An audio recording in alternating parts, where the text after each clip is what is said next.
AD have left? Not much offensively. What is the constant been in Philadelphia for 8 years? They've had multiple GMs. Nick Nurse is Embiid's third coach. We had the trial balloon with Ben Simmons, James Harden. Now it's Tyrese Maxey, Tobias Harris, draft picks, the process. Tobias Harris. The constant is Embiid. And superstars, that's what he's been labeled. He's a superstar. I don't know. I've got a higher standard. To be a superstar in the NBA, you have to, once win a second-round playoff series in the much, much weaker Eastern Conference. I don't know, just one time. GMs, coaches, teammates, stars, Simmons, Harden. Now he's got Maxey. And these Knicks, though gutty, are hardly the Shaq Kobe Lakers. I'm going to let this go, but Colin, and I love Colin, I've said this a million times, especially if you guys know me, this is one of the sleaziest takes he's saying right now. Because now he's going to start to say like Ben Simmons, who he's said was weak and awful. He's blasted James Harden a million times, blasted Doc Rivers. He's blasted all these people in the past. And now he wants to say, like, well, hey, Joel Embiid has had all this help and support. Why isn't Joel Embiid able to win? That is such a disgrace. Such a disgrace. They're doing it on guile, moxie, toughness. They want it more. They care more. That last sequence for the Knicks, it was all desire and effort. I mean, Embiid, first 2 games. He could not be more wrong. No rebounds in the fourth quarter. Through 2 games. Is Ewing on the floor? What Look at him. He's like going like this. What's going on? What's going on? Joel Embiid is injured. He can barely run up and down the court. When he's near the end of the game, he can't jump. He can't lift. The dude is in agony. Listen to the commentators talk about it.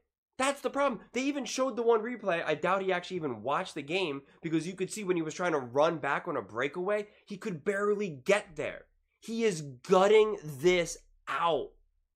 There should be nothing but universal praise and respect for Embiid. Because the NBA has such a problem with players not playing, who they just want to sit, they don't care, they don't try to tough it out.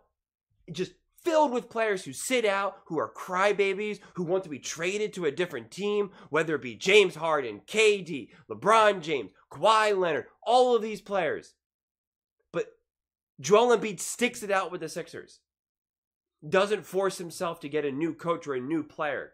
Doesn't make these statements that hold the franchise hostage. He gets injured, tears his meniscus, where the vast majority of people were saying, don't play, don't play. Re-injures it in game 1, and then comes back in game 2 and puts up like 34, 35 points. And like 8 rebounds. What did he have? He had 34 points and 10 rebounds and 6 assists. Played 39 minutes. And you want to tell me that this is Joel Embiid's fault? The dude is gutting it out. He's on the sideline getting work done, having to put a towel over his face because he is in such pain and agony. And you have the audacity to try to act like this is his fault. When we talk about these other players who have won, who are superstars, LeBron James, Steph Curry, let's just do the modern day ones.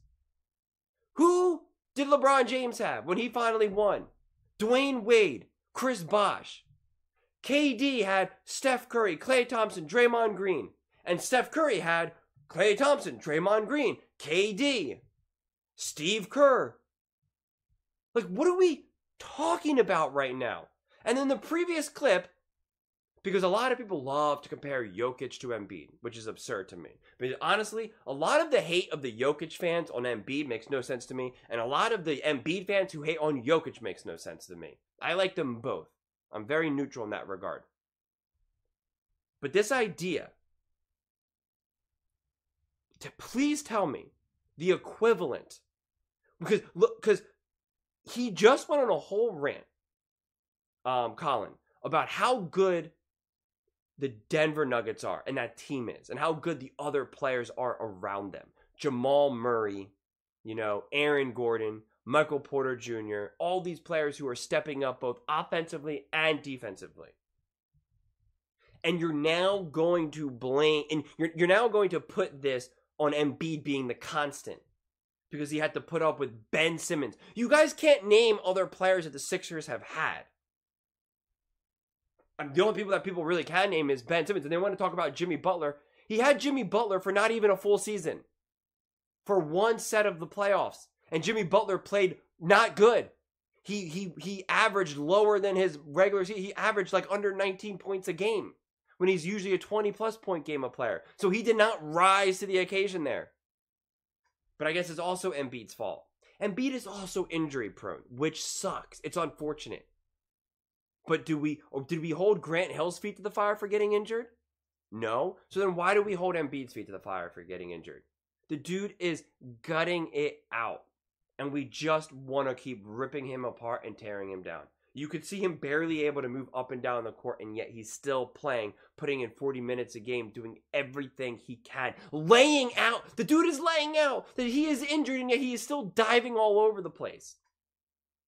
Like, what are you talking about? And then Tyrese Maxey, who I love, who I've said is going to be a star, a superstar. He's like, well, here's Tyrese Maxey. Tyrese Maxey just turned 23 a couple months ago. He is a child. We know that these players don't come into their own until they're 25, 26, 27, 28 years old.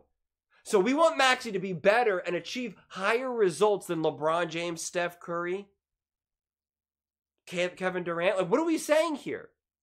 Tyrese Maxey is supposed to be able to do that now?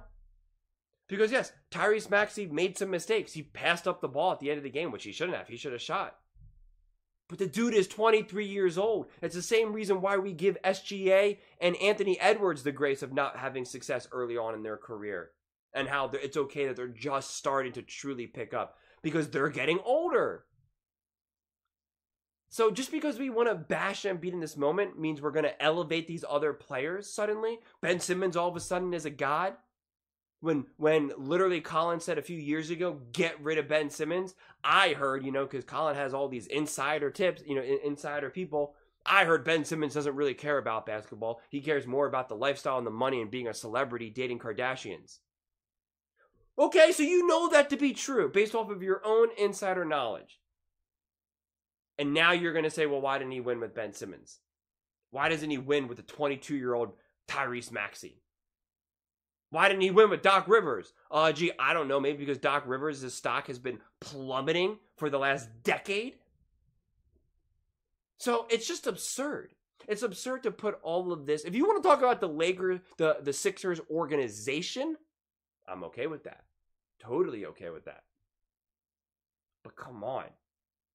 You're going to put any blame on Embiid because he's the constant? How about he's a dying breed of saying, I'm going to stick around with this franchise? Because he could have went somewhere else. He could have done what Giannis said and said, you know what, unless they pretty much get another player, I'm out of here. He didn't do that. He's been nothing but an amazing teammate and a player for the Philadelphia organization. And in a time when players are not like that, and we call those players out, we're not going to give the flowers to a Joel Embiid. That's just ridiculous to me. Who was the coach? Who was Joel Embiid's first coach? 99% of you guys have no idea, and that coach is not even in the league. Doc Rivers, well, if they don't win with the Bucks, I don't know if he'll ever get another coaching job again. Let me know when he has a true elite coach. And Nick Nurse is pretty good, but Nick Nurse made a terrible mistake of calling that timeout. Not calling the timeout, of challenging the play, burning a timeout, which would have left them with 2 timeouts. So I just reject this. He's called James Harden weird and lazy. Talks how he wants to always close out a club.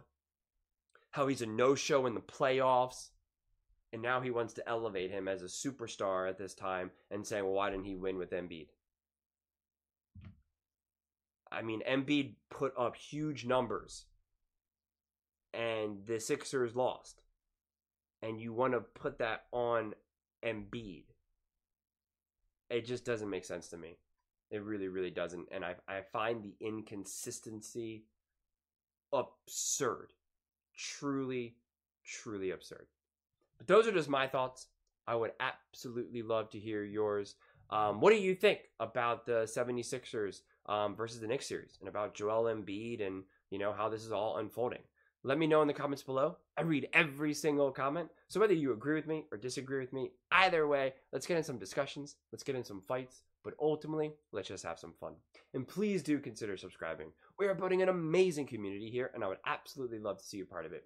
I want to build something that we all genuinely feel connected to. Something that we're really excited to be part of, and I think we're well on our way to doing it. And please don't forget to give this video a thumbs up. It really does help with the visibility and the algorithm. Thank you so much, and see you next time.